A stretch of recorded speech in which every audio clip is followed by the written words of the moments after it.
Marten Paes bisa main buat timnas Indonesia di Piala AFF. PSSI tegaskan naturalisasi pemain bukan strategi jangka panjang. Penyerang tajam Liga Belanda segera gabung timnas Indonesia. AFC dan FIFA tidak mungkin kabulkan permintaan Bahrain.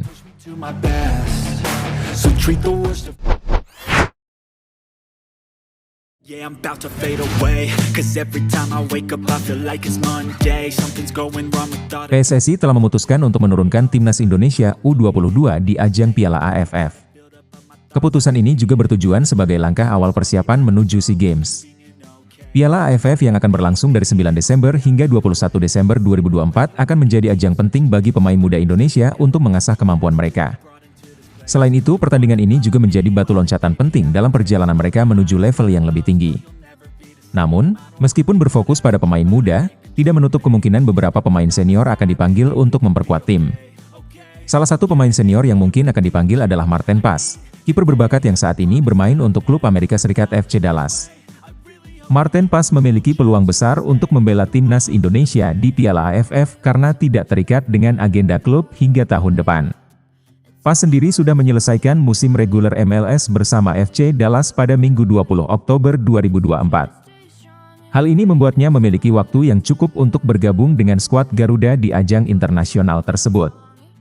Selama musim 2024, Marten Paes bersama FC Dallas tampil solid meski hasil akhir tidak memuaskan. FC Dallas hanya berhasil finish di posisi ke-11 di klasemen akhir grup barat dengan total 41 poin dari 34 pertandingan yang dijalani. Kegagalan ini meski mengecewakan bagi klub, menjadi peluang berharga bagi timnas Indonesia.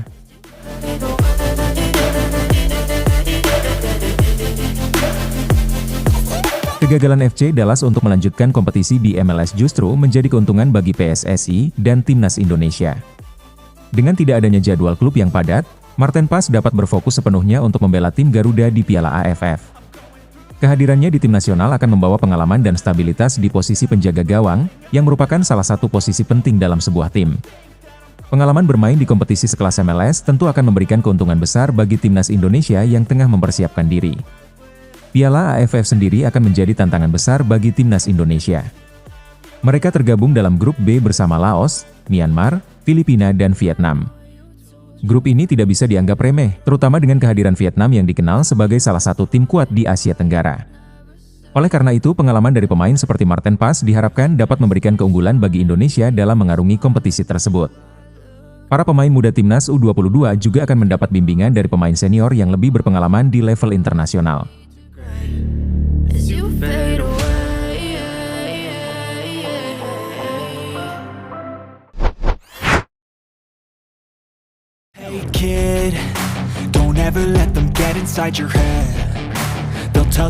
Wakil Ketua Umum PSSI Ratu Tisha berbicara mengenai langkah-langkah yang diambil PSSI dalam pengembangan sepak bola Indonesia.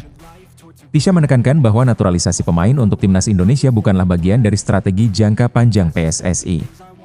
Menurutnya hal ini hanyalah sebuah langkah taktis atau tactical move yang digunakan untuk kebutuhan mendesak dalam memenangkan pertandingan. Ratu Tisha menjelaskan bahwa PSSI telah merancang rencana pengembangan jangka panjang, menengah dan pendek. Pembinaan usia dini menjadi prioritas utama untuk membangun fondasi yang kuat bagi masa depan sepak bola Indonesia. Ia juga menyampaikan bahwa Ketua Umum PSSI Erick Thohir selalu menekankan pentingnya pembinaan usia dini dan infrastruktur yang memadai.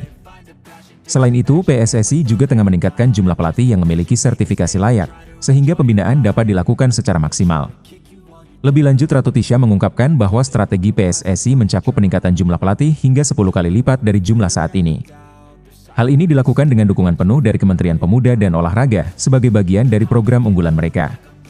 Menurutnya, untuk meningkatkan kualitas olahraga, kompetisi yang baik sangat dibutuhkan. Kompetisi yang terstruktur dan pembinaan usia dini yang berkelanjutan akan berperan penting dalam meningkatkan kualitas timnas Indonesia di masa depan.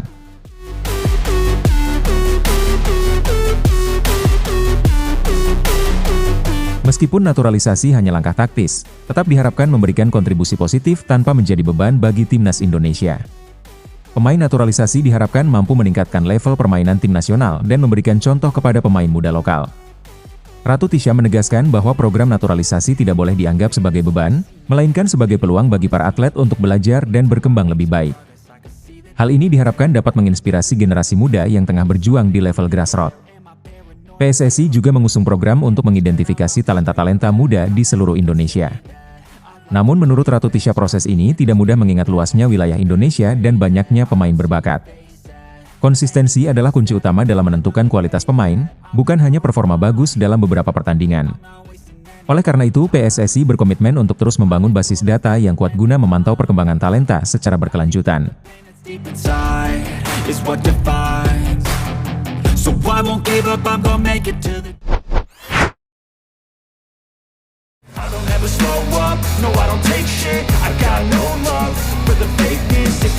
Miliano Jonathans mengonfirmasi bahwa ia telah menjalin komunikasi dengan PSSI terkait peluangnya membela timnas Indonesia. Ia menyambut positif tawaran tersebut, meskipun saat ini masih dalam proses pemulihan cedera yang cukup lama. Menurut Miliano, pembicaraan dengan PSSI telah berlangsung cukup baik, dan ia merasa optimis dengan kemungkinan bergabung dengan skuad Garuda. Miliano Jonathans baru saja menunjukkan performa gemilang bersama Vitesse dalam pertandingan melawan FC Den Bosch pada 19 Oktober lalu.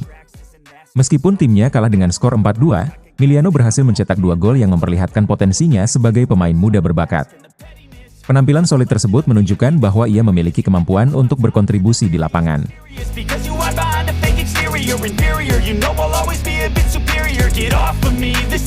Miliano juga menyatakan rasa senangnya atas dukungan yang diterima dari penggemar di Indonesia. Selain itu, ia juga masuk dalam nominasi pemain terbaik minggu ini, sebuah pengakuan yang semakin memotivasinya untuk terus berkembang. Keinginan Miliano Jonathans untuk bergabung dengan timnas Indonesia semakin kuat. Ia menegaskan bahwa dirinya sangat terbuka untuk kesempatan tersebut dan merasa ini adalah momen yang tepat untuk memberikan kontribusi bagi timnas. Pemain muda ini menganggap peluang tersebut sebagai kesempatan besar untuk berkembang dan memberikan yang terbaik bagi Indonesia, terutama dengan perkembangan positif yang sedang ditunjukkan oleh timnas di bawah asuhan Sintayong. Ia juga menegaskan bahwa dirinya tidak menutup kemungkinan untuk bergabung dengan pasukan Garuda di masa mendatang.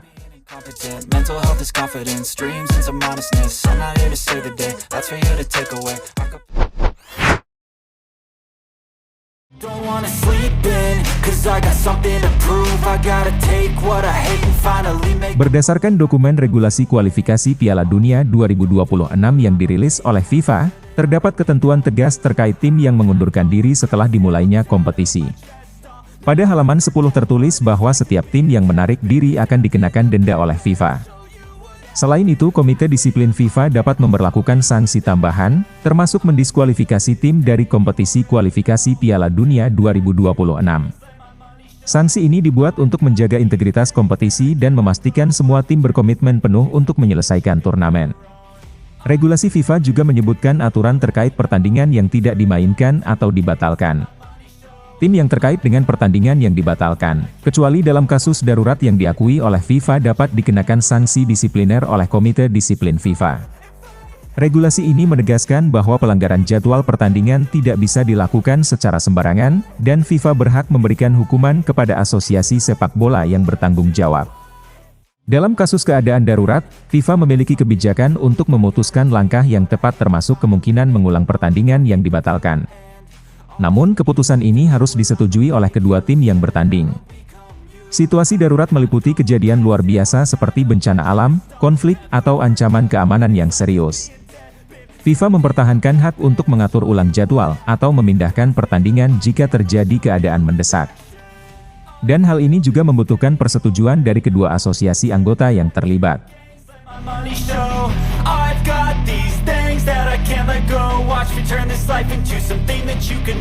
Terkait dengan pertandingan antara Timnas Indonesia dan Bahrain di kualifikasi Piala Dunia, terdapat kemungkinan pertandingan tersebut dapat dibatalkan atau dipindahkan ke lokasi lain jika terdapat alasan darurat yang sah. Alasan-alasan darurat yang diakui meliputi situasi seperti bencana alam, peperangan, atau ancaman terorisme. Namun ketakutan Bahrain terhadap ancaman netizen Indonesia tidak termasuk dalam kategori darurat, sehingga permintaan mereka untuk tidak bermain di Jakarta kemungkinan besar tidak akan diterima oleh FIFA dan AFC.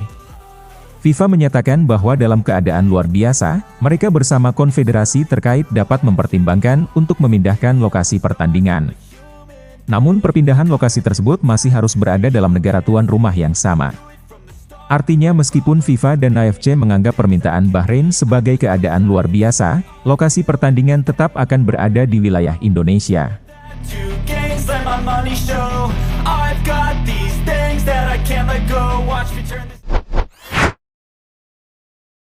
Yeah, I'm about to fade away, cause every time I wake up I feel like it's Monday. Something's going wrong with all the chemicals up in my brain. All of a sudden I don't look at anything the same way. Gotta build up of my thoughts.